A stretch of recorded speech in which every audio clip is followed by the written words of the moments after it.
The resource-based view is a theoretical position that talks about the tangible and intangible resources that a company has. Basically how they're distributed within the company and how easily they are to be extracted from a company or copied by other organizations.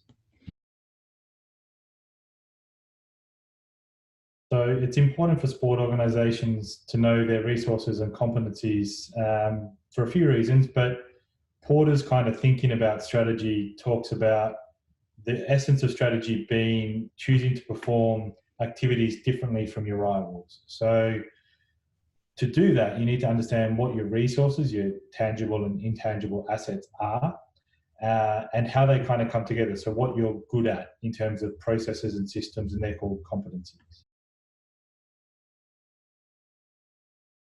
So resources and competencies for sport organizations can lead to a competitive advantage in a few ways, but in the resource-based view, they use what's called a VRIO model, and that's basically how valuable your resources are. So if they're not valuable and everybody has resources, it's not really a competitive advantage, and it can be a competitive disadvantage some of the time. The R stands for how rare they are. So if you have the best striker or the best coach in the league, that's a massive advantage for you. Whereas if you have the 15th best coach, it's not so much of a competitive advantage. The next one is how easy is it to imitate those resources? So can a company quite quickly imitate what you're doing? We see this in manufacturing firms that come out with a new engine or a new style of play in sport that's quickly copied the next year.